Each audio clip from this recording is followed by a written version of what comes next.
플라스틱의 꿈 유대영. 카키색 군복을 입은 병사의 왼쪽 눈엔 송곳 구멍이 뚫려 있다. 총알이 관통한 흔적이다. 허리를 구부린 그는 진열장 구석에 놓인 나무판 위를 자세히 들여다본다. 쓰러진 병사의 새끼 손톱만한 얼굴은 눈에서 흘러내린 핏물로 온통 뻘겋다.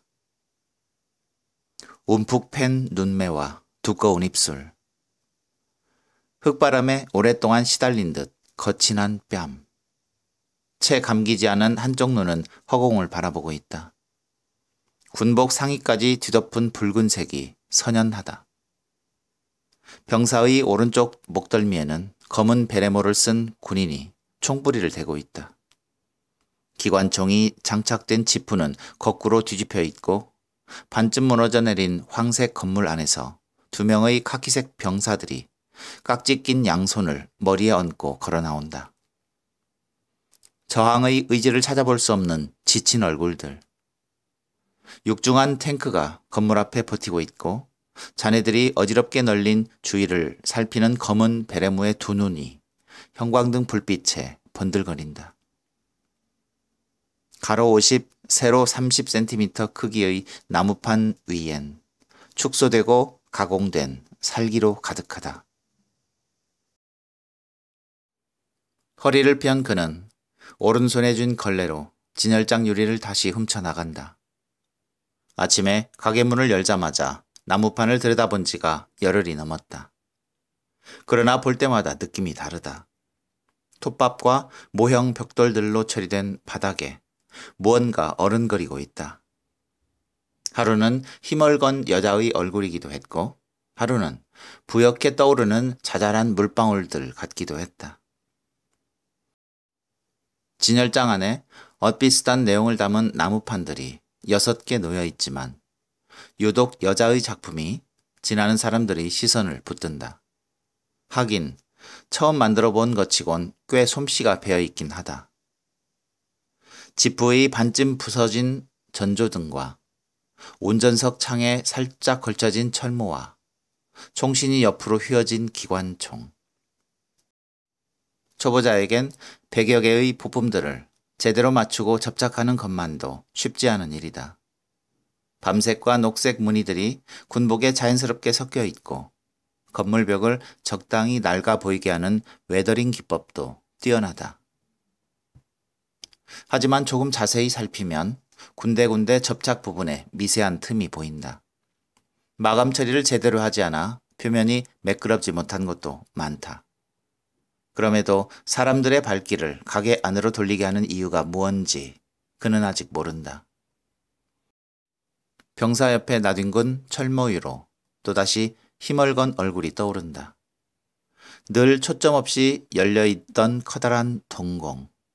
소원대로 건물을 빠져나간 여자는 지금 낯선 공간에서 자신의 시간을 낱낱이 부수어가고 있는지도 모른다.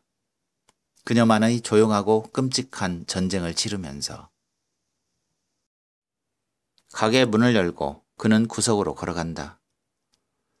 책상 옆에 어제 들어온 상자들이 잔뜩 쌓여 있다. 여자의 나무판 위에 놓인 것과 같은 M60A1 탱크 20개, 2차 대전 독일군의 주력 전투기 BF-109E 10개, 헤르니 전사 인형 5개, B-52 전폭기 10개.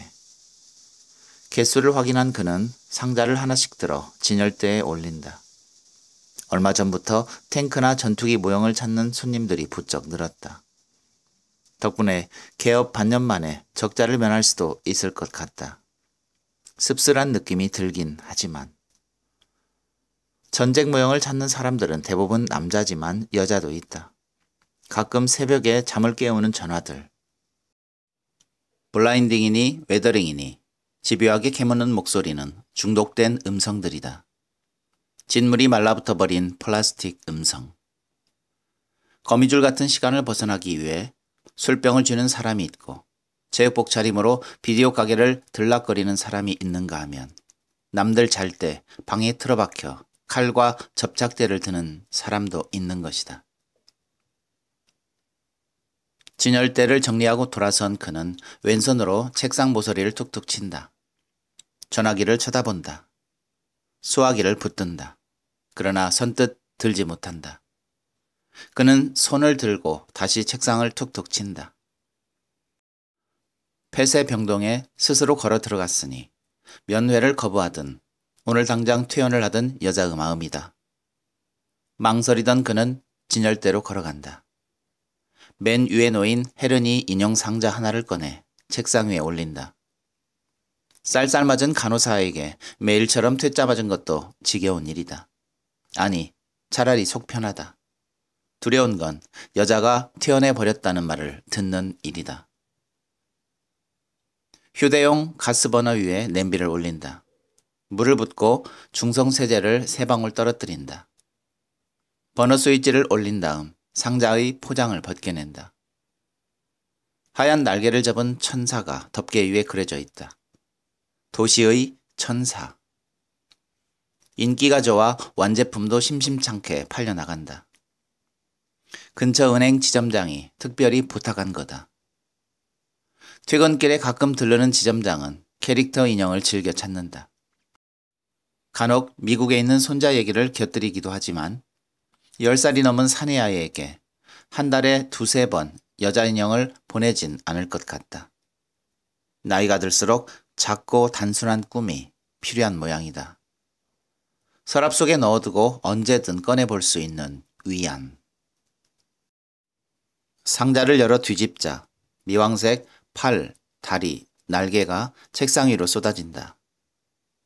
덜 마른 오징어 색깔이 감도는 부품들은 플라스틱의 일종인 소프트 비닐이다. 불에 그을린 오징어처럼 부품들마다 약간씩 휘어 있다. 젓가락으로 하나씩 집어 끓는 물에 넣는다. 한 번 구워진 오징어는 펴지지 않지만 소프트 비닐은 펴진다. 뒤틀린 생활도 가끔은 푹 삶아버리고 싶다. 냄비 위로 거품이 올라오기 시작한다. 젓가락으로 날개를 살짝 건드려 본다. 어느새 말랑말랑하다. 하나씩 꺼내 찬물이 든 대야에 빠뜨린다. 원형으로 돌아온 상태에서 그대로 굳게 될 것이다. 물속에 잠긴 인형의 얇은 입술에서 보글보글 공기방울이 피어오른다. 왜 미래는 기억할 수 없는 거죠? 임원경. 167cm의 키에 유난히 발이 가늘고 긴 여자. 하루에 10시간을 비릿한 물 냄새를 맡으며 자동 인형처럼 서 있어야 했고 1년이 넘게 숙면을 취한 적이 없으며 오래전부터 오른쪽 눈에 비문증을 앓고 있었다. 컴퓨터 모니터나 맑은 하늘을 쳐다볼 때 시야 속에 희미한 실먼지 같은 것들이 보인다고 했다. 누나를 굴릴 때마다 따라다니는 게 꼭 물속에서 해마들이 노는 모양이라고. 그의 가게가 입주한 쇼핑몰 한쪽에 최신 시설의 수족관이 들어서 있다. 안내 데스크에서 일하던 여자는 짬짬이 수족관 안을 도는 게 유일한 즐거움이었다고 했다. 그때마다 두꺼운 아크릴 벽 너머로 물소리가 들리는 것 같다고. 꼬리 지느러미를 흔들며 상어가 지나가는 소리, 붉은 바다거북이 숨을 토해내는 소리, 벨로피쉬가 기다란 주둥이로 새우를 잡아먹는 소리까지 들려온다고 했다. 촉수처럼 예민한 여자의 귀는 그의 가게에 처음 들렀을 때부터 활짝 열려 있었다. 목이 마르다고? 들어서자마자 진열장에 놓인 혜른이 천사 인형 앞에 붙박여 있던 그녀가 처음 내뱉은 말이었다. TV를 보고 있던 그는 별뜻 없이 흘렸다. 며칠 동안 지루한 화면들이 반복되고 있었다. 흙먼지를 일으키며 탱크가 달려가고 희흡스름한 하늘을 헬기들이 날았다. 모래바람이 쓰는 낯선 거리의 사람들과 마이크를 들고 달려가는 여기자의 출렁거리는 머리칼과 무너진 집 앞에 쪼그려 앉은 소녀의 낡은 반바지. 걱정 마.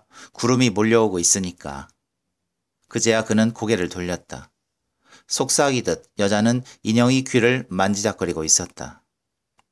귀 밑까지 쳐올린 짧은 머리칼. 서늘한 눈빛을 깊게 만드는 높고 긴 콧대. 목소리만큼이나 가느다란 손목. 반들반들한 진열장 유리 같은 뺨에는 핏기가 흐르지 않았다.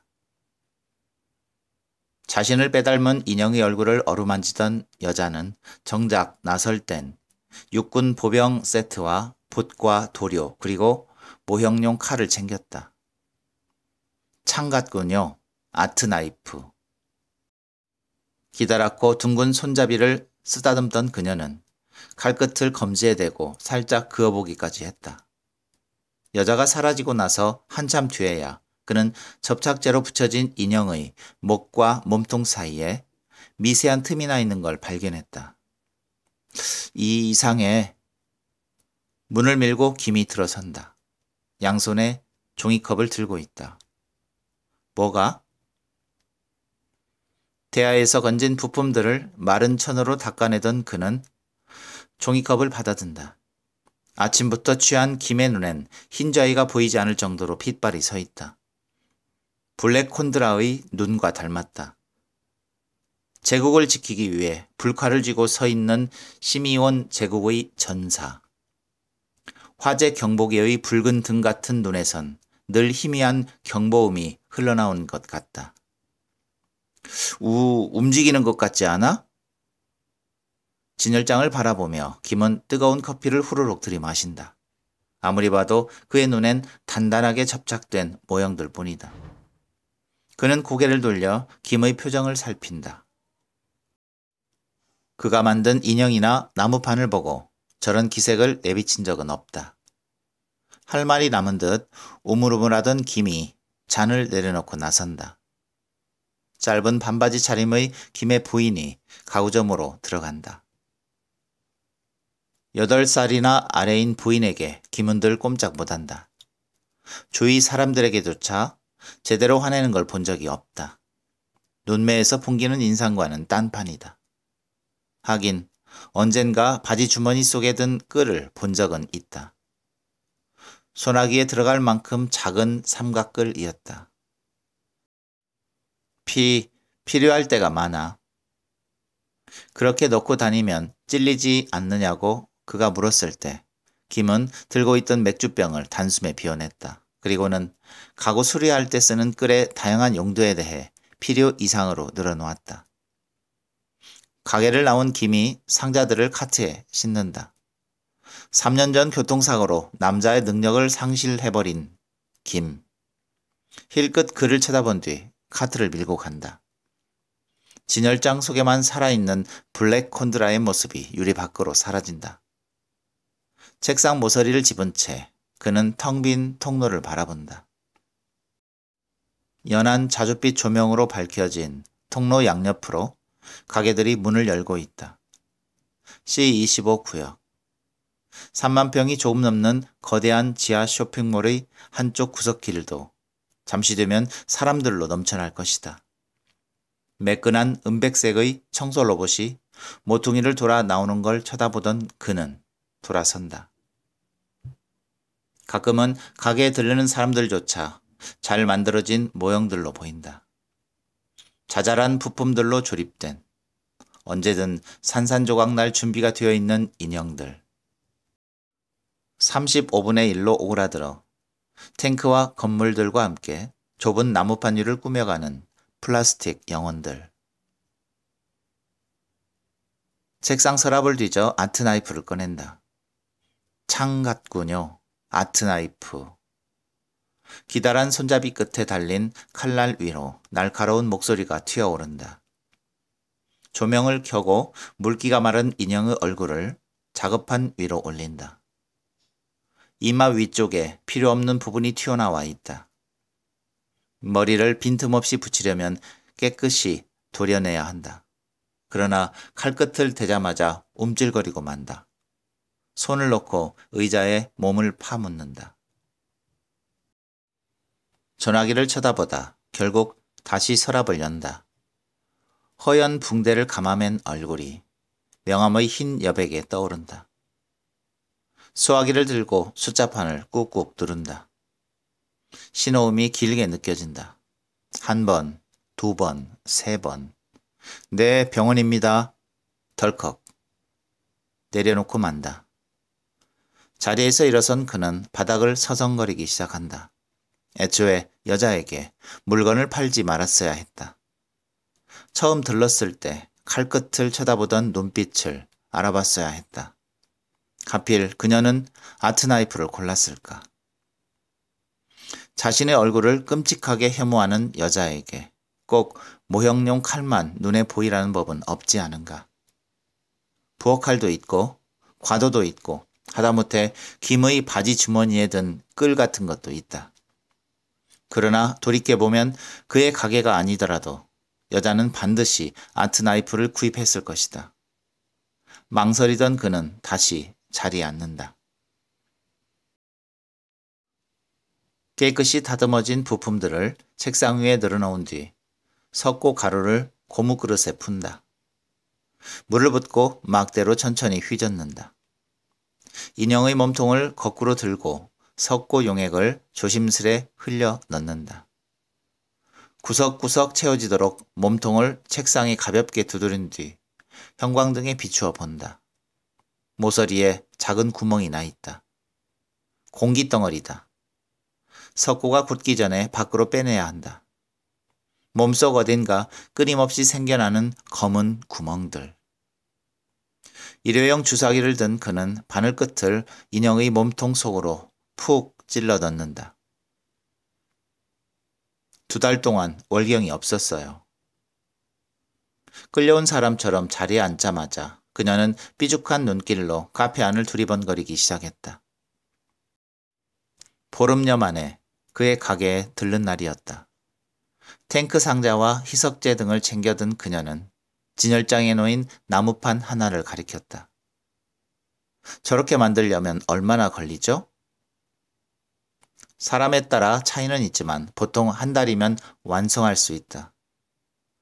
접합선 수정이나 색칠 기법 등을 제대로 익히고 대회에 응모할 실력까지 갖추려면 반년은 잡아야 한다는 설명을 늘어놓으면서 그는 여자의 얼굴과 헤르니 인형을 번갈아 보고 있었다.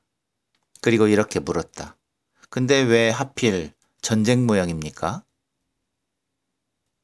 아침 6시가 여자들 월경이 시작되는 시간이래요. 남자들 성욕이 왕성한 때는 아침 8시.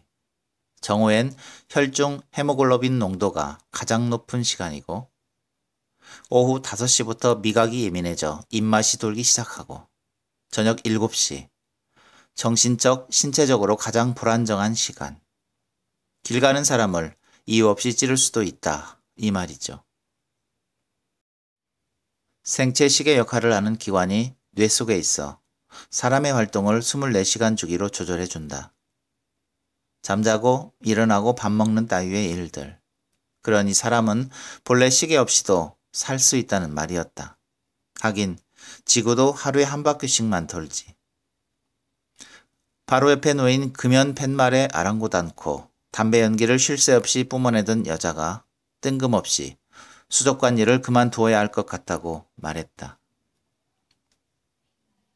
자신은 지금 고장난 시계 같다고. 며칠 내내 정신없이 잠이 쏟아지기도 하고 어떤 날은 날밤을 새운다고도 했다. 각성제와 수면제를 양쪽 주머니에 쑤셔놓고 다녀도 별 효과를 못 본 모양이었다. 이젠 눈을 뜬 채로도 잘 수 있으며 손님이 들어서면 저절로 고개가 숙여진다고 했다. 욕구들이 사라졌죠. 밥을 먹고 술을 마시고 누굴 만나고. 어떤 맛들이었는지 기억이 나지 않아요. 인형이 되어가는 거죠. 월경 불순이니 고장난 시계니 전쟁 모형과 무슨 상관이란 말인가. 인형은 또 하지만 물어볼 수 없었다. 시간이 갈수록 여자 얼굴이 창백해지고 있었다. 습관적으로 탁자를 툭툭 두드리며 그는 고개를 돌렸다. 거대한 광장이었다. 하루에 20만 명이 드나드는 지하 쇼핑몰의 한복판, 숲풀길, 환상의 섬, 물속 미로, 붉고 푸르고 노란 빛들이 들어찬 6개의 통로들마다 사람들이 밀려 들어가고 밀려 나오고 있었다. 17개의 상영관들을 거느린 극장과 지하 5층까지 파고 들어간 수족관과 나이트클럽과 미아 보호소와 3군데의 파출소가 있는 곳. 숙박시설과 흡연구역만 빼곤 모두 들어찬 3만 평의 공간을 그는 여태 한 번도 돌아보지 못했다. 뒷주머니에 꽂고 다니는 안내 지도에 의지하고 싶지 않았고 쇼핑백을 든 사람들의 그러저러한 표정들을 관찰하는 것도 피곤한 일이었다. 가로 50, 세로 30cm의 나무판 위에 좀 더 실감나는 모습들이 있었다. 원형의 천장에 떠오르는 별들을 지켜보던 그의 시선이 중앙에 놓인 분수대 쪽으로 옮아갔다. 사나운 청년들의 발길질에 양복을 걸친 한 남자의 얼굴이 무참히 일그러지고 있었다. 사람들이 몰려들었고 호루라기 소리가 멀리서 들려왔다. 벤치에 앉아 깔깔거리는 여학생과 휴대폰으로 사진을 찍기 바쁜 젊은 여자와 바쁘게 지나치는 사람들. 늘 있는 일이었다. 순간 여자의 눈빛이 반짝였다. 벽에 걸린 대형 TV 화면에 뉴스가 흘러나왔다. 시작부터 공습 임박이라는 글자들이 화면을 메웠다. 구경꾼들이 두 패로 갈리기 시작했다. 저 사람들 비극을 두려워하면서도 늘 무슨 일이 일어나길 바라고 있는 거죠? 자신에게 해를 끼치지 않을 만큼 좀 더 크고 비참한 일들, 고통을 위로해주는 사건들, 죽고 죽이는 일보다 비열한 욕망들. 푸르스름하게 굳어가는 낯빛을 힐끔거리던 그는 무심코 시계를 쳐다보았다. 저녁 7시를 조금 넘기고 있었다. 회색 양복을 입은 사내가 조금 전부터 진열장 앞을 서성거린다. 탱크, 지프, 나무판, 도료 세트, 희석제, 에어브러시. 계산기를 들고 있는 그는 사내가 고른 물건들을 하나씩 살핀다. 가게에 들어서자마자 사내는 여자의 나무판을 가리키며 그대로 만들고 싶다고 했다. 처음에는 병사나 탱크를 하나씩 만들어보고 값비싼 도구는 나중에 필요할 때 구입해도 된다고 말했지만 막무가내였다. 1차 세계대전을 치르던 영국은 전차를 처음 만들어 놓고 급수차라고 했답니다. 사내의 눈 밑에 난 거뭇한 자국을 힐끔거리며 그도 모르게 입을 연다. 그래서 이름도 탱크죠. 물탱크 말입니다. 의문스럽다는 듯 사내가 다가선다. 전쟁이라는 게 뭐 속고 속이는 짓거리 아니겠습니까? 마크 1이라는 전차는 시속이 6km에 불과했지만 고구마처럼 길쭉하게 생겨 적군이 파놓은 참호점은 우습게 넘고 그랬다죠 아마? 근데 손님, 이건 꼭 안 사셔도 됩니다. 발끈한 표정으로 사내는 신용카드 한 장을 계산대에 내던진다. 엉겁결에 떠맡은 듯 종이가방 2개를 양손에 움켜쥔 사내의 어깨가 모퉁이로 사라진다. 오늘 밤부터 사내는 책상 위에 재료들을 잔뜩 펼쳐놓고 끙끙대기 시작할 것이다. 부품이 300개가 넘는 탱크의 복잡한 조립도에 질려버릴 것이고 이내 포기할지도 모른다. 처음부터 모든 재료들을 챙기는 사람일수록 그렇다. 며칠이 지나 환불해달라고 들고 오는 고약한 작자들도 있다.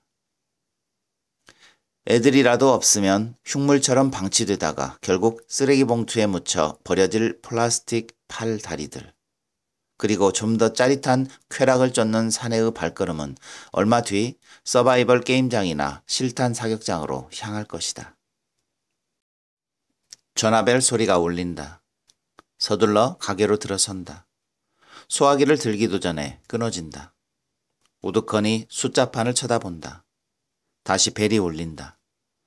소화기를 든다. 찰카닥. 빠르게 이어지는 신호음을 내버려둔 채 숫자판을 물끄러미 바라본다. 해마. 그녀 동공 속을 오래전부터 떠들고 있다는 놈들의 가느다란 꼬리들이 어른거린다. 말들이 바닷속에 들어와 버렸으니 제대로 숨이나 쉬겠어요? 편의점, 패밀리 레스토랑, 은행, 패스트푸드점. 지하 도시의 얼굴 같은 간판들이 스친다. 모퉁이를 돌자마자 젊은 여자가 다급히 다가선다. 멈춰선 그는 주머니에서 약도를 꺼내든다. B72-9. 한참 만에 찾은 미아 보호소의 위치를 알려준다. 빠르게 멀어지는 여자의 어깨 너머로 멀리 수족관 불빛이 보인다. 그는 서둘러 화장실 입구로 들어선다. 삐걱거리는 하늘색 문에 여자의 알몸이 조잡하게 그려져 있다. 문을 닫고 그는 담배를 문다. 욕설들과 함께 암호처럼 휘갈겨진 글귀들을 훑는다. 변기에 앉아 담배 대신 볼펜을 꺼내드는 사내들. 왜 그럴까요? 임신도 안 한 처녀가 월경도 빼먹고 혹시 나도 모르게 속에 뭐가 웅크리고 있는 게 아닐까요? 아침에 건물 입구에 들어서면 구역질부터 나요. 쓰레기 봉투를 채우기 위해 하루를 보내는 사람들. 두 눈이 뻘개지도록 잠이 안 올 때마다 생각하죠. 사람들은 지금 무얼 하고 있을까? 잠을 자거나 아직 술집에 있거나 여관에서 뒹굴거나 교회에 가려고 성경을 챙기겠죠. 살인사건이 9시간 30분마다 일어난다는 거 아세요? 강간은 1시간 30분. 단순 폭력은 1분 35초. 주인집 할아버진 종일 마루 끝에 앉아 땅만 쳐다보고 있어요. 세상에 고장난 시계들이 너무 많은 게 아닐까요? 조금 늦게 혹은 빠르게 가는 시계들, 혹은 같은 시간에 서로 다른 욕망을 꿈꾸는 사람들. 전투기 몇 대 뜬다고 맞춰지겠어요? 여기저기 긁힌 자국들로 성한 데가 없는 여자의 알몸을 쳐다보며 그는 일어선다. 당신 뭐야? 이게 얼마짜린 줄 알아? 싹이나 하지 왜 밟고 지랄이야? 죄송합니다. 김의 목소리다. 똑바로 보고 다녀. 지기랄. 구두발 소리가 멀어진 뒤에야 가느다란 물줄기 소리가 들려온다. 순간 귓속을 파고드는 날카로운 소리. 황급히 뛰어나가는 발걸음 소리가 멀어진 뒤에야 그는 문을 밀고 나선다. 맞은편 벽에 붙은 커다란 거울을 예리한 빗금이 갈라놓고 있다. 천천히 다가선 그는 오른손 검지를 유리에 대고 빗금을 따라 내리긋는다.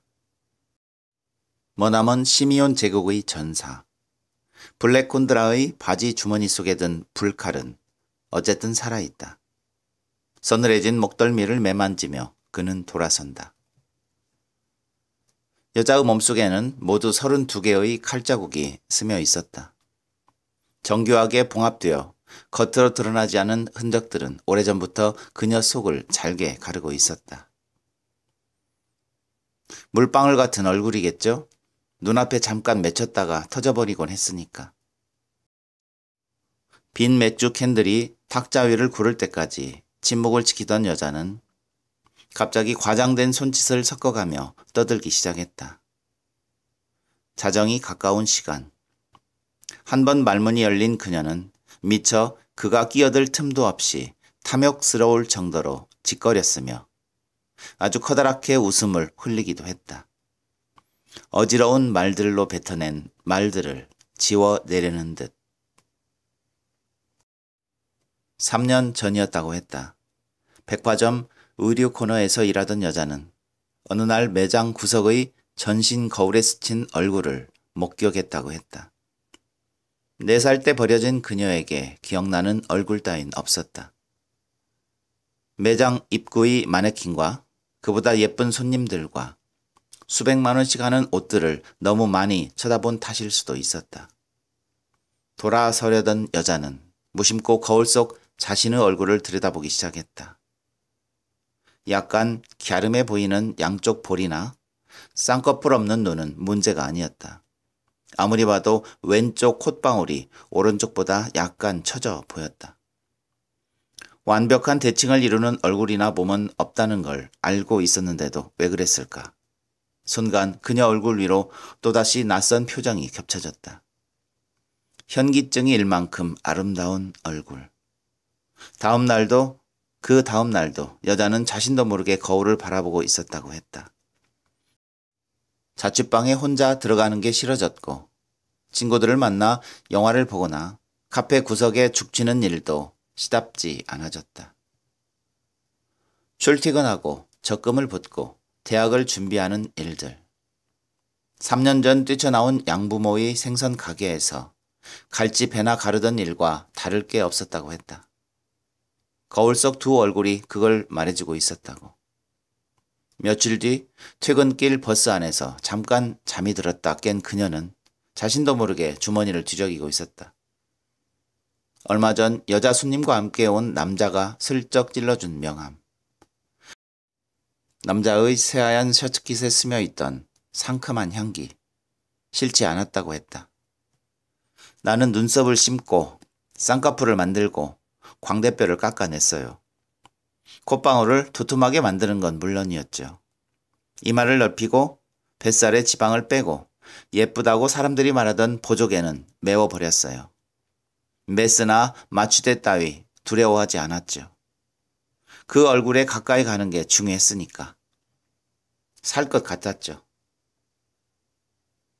그녀는 한 군데의 병원만 다닐 수 없었다고 했다. 11번째 수술을 받겠다고 하자 의사 쪽에서 거부했다. 그리고 조심스럽게 정신과 진료를 권했다. 정신과를 찾는 대신 그녀는 직장을 그만두었다. 어차피 월급으로는 수술비를 감당하기 어려웠다. 다행히 밤이 있었다고 했다. 얼굴이 차츰 변하는 동안 받은 명함들도 늘어나 있었다. 자취방 앉은뱅이 책상 모서리에 쌓아두고 여자는 하루에 한 장씩 찢어 나갔다. 남자들은 잘못이 없었다고 그녀는 말했다. 물론 그녀도 별달리 잘못 살지는 않았다고 그는 생각했다. 세상은 쓰고 버릴수록 솟아나는 욕망들로 가득하게 마련이니까. 광택제와 걸레를 양손에 들고 김은 흔들 의자를 닦고 있다. 이마에 맺힌 땀을 팔뚝으로 훔치며 고개를 돌린다. 왼쪽을 살짝 들어 보이고 그는 가게로 들어선다. 석고가 단단하게 굳은 인형 얼굴을 손바닥 위에 올려놓고 살핀다. 책상 서랍을 열어 손간 접착제를 꺼낸다. 유리판 위에 접착제를 조금 떨어뜨린다. 인형의 얼굴과 몸통을 맞대고 각도를 가늠한 뒤 핀에 접착제를 묻혀 틈새에 흘려 넣는다. 몸통과 다리, 손과 팔, 등과 날개. 천사는 서서히 날아오를 준비를 한다. 그는 의자에 몸을 파묻는다. 오른손이 끈적거린다. 엄지와 검지를 맞대어 본다. 전상자들이 쉴 새 없이 몰려들던 야전 병동. 상처 입은 병사들의 팔다리를 임시로 붙이려 만들어졌다던 순간 접착제. 지독한 전쟁의 흔적들. 엄지를 살짝 밀면서 떼어낸다. 살점이 뜯겨나간 자리에 낯익은 눈빛이 고여있다. 어째서 그런 일이 일어날 수 있었던 걸까? 새벽의 어두운 자취방에서 그는 오래된 사진을 보고 말았다. 솜털처럼 가벼운 소녀의 미소를 들여다보며 비로소 술이 깨고 있었다. 짧은 침묵이 흘렀고 돌아놓으려던 여자가 상체를 일으켰다. 그리고 앉은뱅이 책상 밑으로 손을 집어넣었다. 낡은 종이 상자에 든 끔찍하게 일그러진 여자 인형. 남은 말들을 이어가려는 듯 그녀는 인형을 끌어안고 돌아놓은 채 다시 주절거리기 시작했다. 사나흘 어디 갇혀있던 사람처럼 어느새 나긋나긋해진 목소리로. 휴일 아침 여관을 나온 여자는 남자와 함께 근처 식당에서 밥을 먹고 도시를 빠져나갔다. 봄철은 상쾌했고 잘 나가는 증권사 직원인 남자는 친절했다. 매끈한 사이드미러 구석에 건물이 들어온 건 1시간대쯤 지났을 때였다고 했다. 그리고 한참을 더 가서야 그녀는 차를 세웠다. 황당한 표정을 짓는 남자에게 아무 설명 없이 뒤돌아 걷기 시작했다. 바깥이 의외로 무덥다고 했다. 윗도리를 벗고 구두를 손에 쥐고 그녀는 기억나지 않는 미회색의 단층 건물 쪽으로 걸어갔다. 좁은 마당을 메운 아이들의 무표정한 얼굴들. 느티나무 아래 그네에 매달린 여자아이의 하늘색 셔츠 위로 언뜻 스치고 지나갔던가. 매장 거울 구석에 떠오른 아름다운 얼굴. 건물 뒤편 쓰레기 소각장 옆에 걸음을 멈춘 여자는 자신도 모르게 쭈그려 앉아 두 손으로 땅을 파기 시작했다고 했다. 흑백 사진처럼 새카만 기억들이 그제야 한꺼번에 기어나오고 있었다고. 갈기갈기 찢겨진 흑투성이의 옷과 반쯤 뜯겨나간 금발과 예리하게 팬 한쪽 눈알을 목격할 때까지. 그녀는 이제 밤을 기다리지 않았다고 했다. 흙 묻은 인형을 끌어안고 자취방 구석에 몸을 말고 있어야 했다. 손끝에 남아있는 누군가의 아련한 온기와 비좁은 보육원 방 어둠 속에서 그녀의 사타구니를 더듬던 선의 언니의 끈끈한 손길과 인형의 얼굴을 손톱으로 뜯어가며 잠들던 자신의 모습이 사라질 때까지. 문득문득 한데 뭉개진 얼굴로 출몰하는 남자들의 살냄새가 몸에서 완전히 달아날 때까지. 인형보다 흉측하게 허물어져 내리는 자신의 얼굴을 저주하면서. 알몸의 천사는 무표정한 얼굴로 책상에 드러누워 있다. 그는 두 손으로 인형의 몸을 쓰다듬는다. 자잘한 석고가루와 손에서 배어나온 기름때로 지저분하다. 유리그릇에 물을 붓고 중성세제를 푼다. 칫솔에 물을 묻힌다. 눈과 코와 발가락과 날개.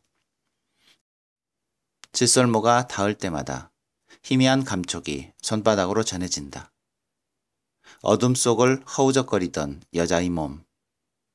겨드랑이에 고여있던 땀방울과 휘어질 듯 달아오른 등허리와 가느다란 입술 사이로 끊임없이 흘러나오던 알아들을 수 없는 말들. 마른 수건으로 닦아내자 인형의 몸은 연하게 빛을 낸다. 스탠드 불을 켜고 다시 한번 자세히 살핀다. 군데군데 접착제로 붙여진 부분에 미세한 틈이 보인다. 표면이 거친 곳도 많다. 색을 칠하기 전에 접착제로 틈을 메우고 사포로 표면을 다듬어야 한다. 그는 에어브러쉬를 책상에 올린다. 흰색 도료에 희석제를 섞는다. 이 모습 그대로가 그녀와 가까운지 모른다. 몸속 깊이 스며들어 영원히 메워지지 않을 틈들. 물총처럼 생긴 에어브러쉬의 물감통에 도료를 채운 다음 손잡이를 살며시 잡아당긴다. 총구에서 뿜어져 나온 흰색 도료가 안개처럼 인형의 가슴에 내려앉는다. 그러나 그는 곧바로 손가락을 떼고 만다. 허겁지겁 붓에 신호를 묻혀 가슴에 묻은 도료를 닦아낸다. 책상 모서리를 두들기다 그도 모르게 담배를 꺼내 문다. 희뿌연 연기가 인형의 얼굴을 감싸며 사라진다. 에어브러쉬를 거꾸로 들어 도료를 쏟아낸다. 붓과 마른 수건과 칫솔을 책상에서 썰어낸다. 순간 접착제로 단단하게 들러붙어 언제까지고 삐뚤음이 굳어있을 줄 알았던 물음이 왜 지금에야 슬며시 풀어지려고 하는가.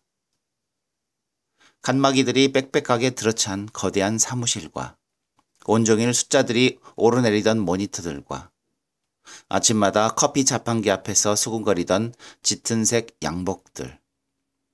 왜 실감이 나지 않을까?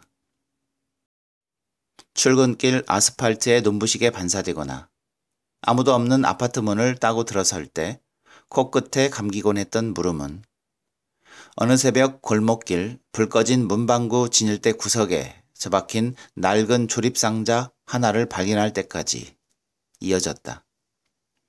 칼과 접착제와 방안 가득한 신어 냄새, 좁은 나무판 위에 pot박여 움직이지 않던 병정들과 함께 그는 비로소 편안했다.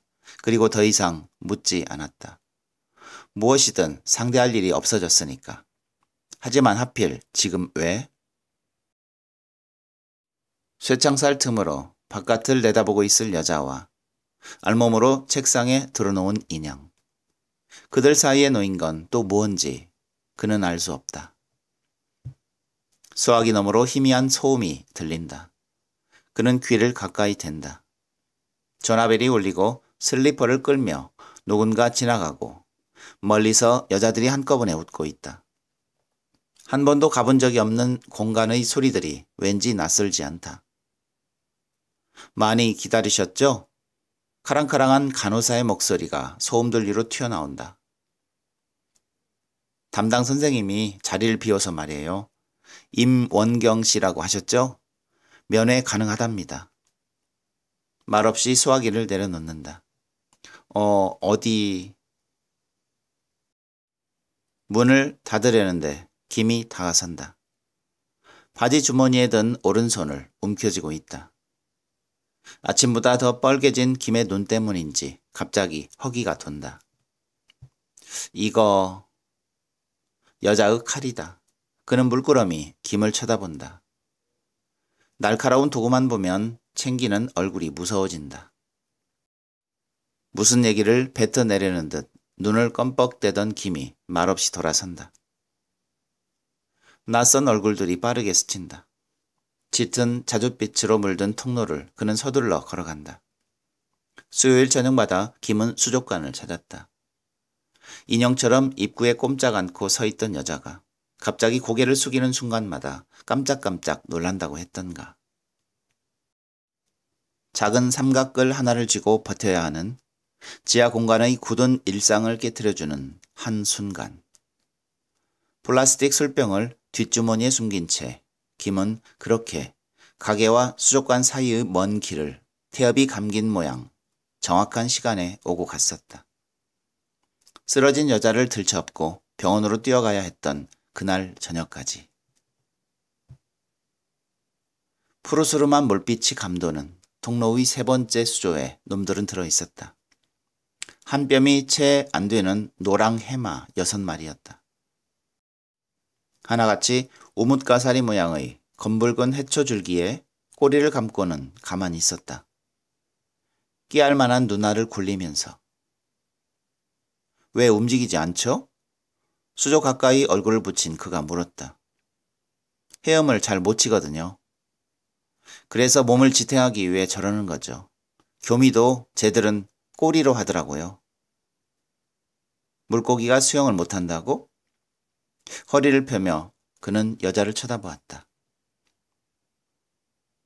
4마리 말들을 끄는 수레를 바다에 빠뜨리며 신에게 제사를 지냈다고 그랬나 봐요. 옛날에.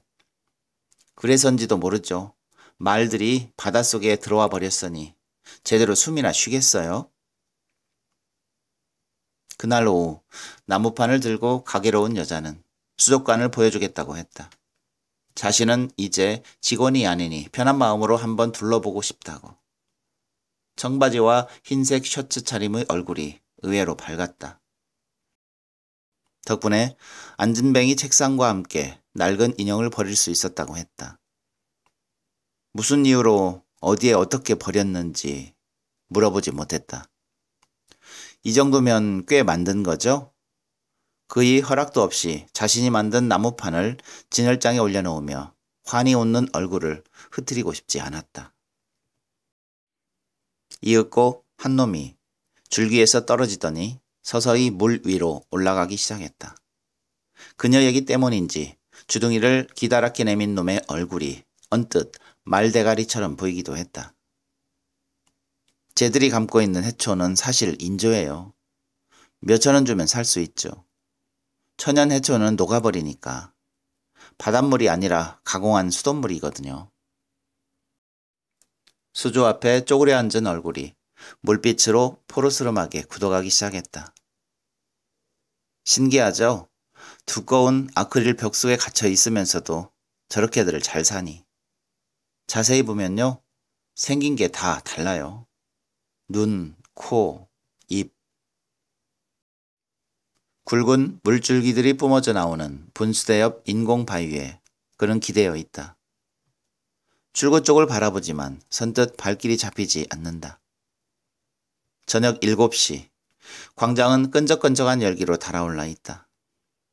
벤치에 앉아 깔깔거리는 여학생들과 휴대폰으로 사진을 찍는 청년과 바쁘게 지나치는 사람들.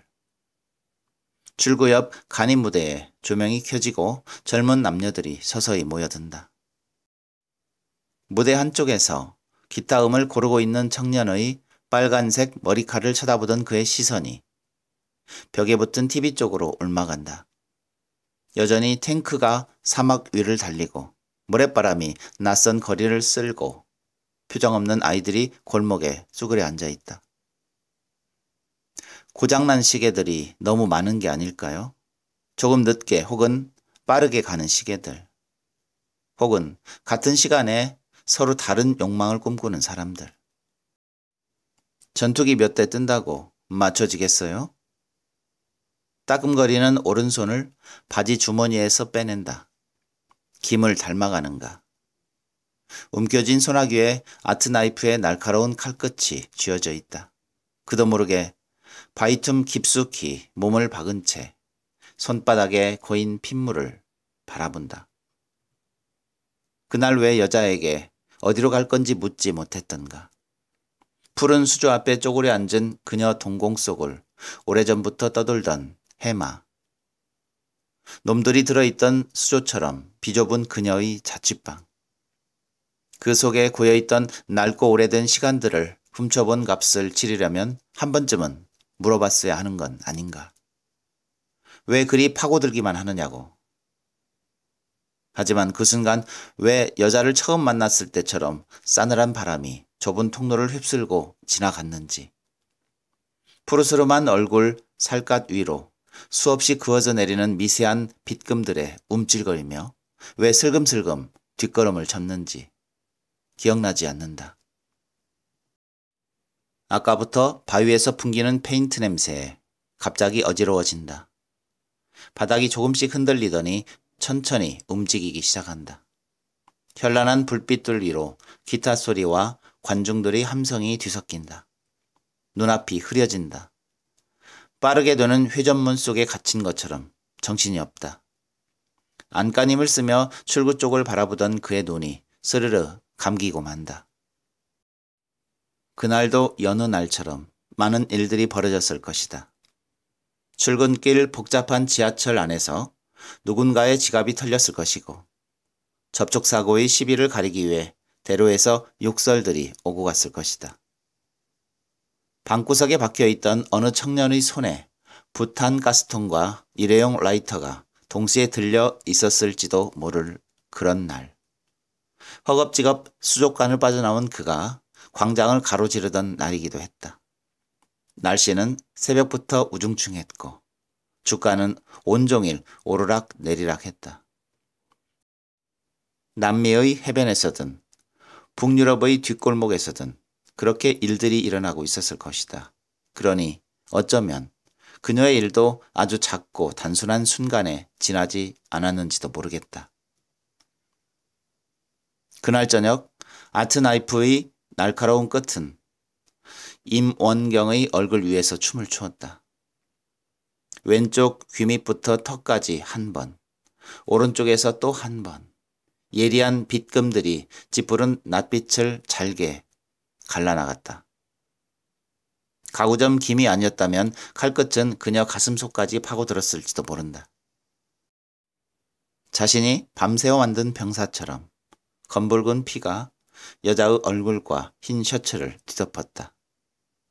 여자가 쓰러진 바로 그곳. 좁은 플라스틱 수조 안의 해마들은 여전히 표정 없는 얼굴로 해초에 꼬리를 감고 있었을 것이다. 사위가 조용하다. 그는 천천히 눈을 뜬다. TV 화면이 움직이지 않는다. 흙먼지 속에 육중한 탱크가 멈춰 서 있다. 포신에서 피어난 연기가 허공에 걸려 있고 모래 언덕을 넘는 병사들 얼굴이 검게 굳어 있다. 분수대 앞에 서 있는 노인의 움츠린 어깨도 펴지지 않고 쇼핑백을 든 젊은 여자의 손도 움직이지 않는다. 음악 소리도 관중들의 함성도 없다. 기타를 둘러맨 빨간 머리 청년의 이마에 언뜻 핏방울이 스치는 순간 그도 모르게 휘청한다. 김의 말이 사실일지도 모른다. 여자의 나무판은 어디선가 움직이고 있는 건지도. 지루하고도 끔찍한 전쟁은 언제까지든 계속될 것이고 김은 바지 주머니 속에 든 끈을 매만지며 하루를 버텨갈 것이다. 고장난 시계를 품은 여자는 또다시 헤맬지도 모른다. 기억하기 힘든 먼 미래를 쫓아서 비치적거리며 그는 출구를 향해 걸어가기 시작한다.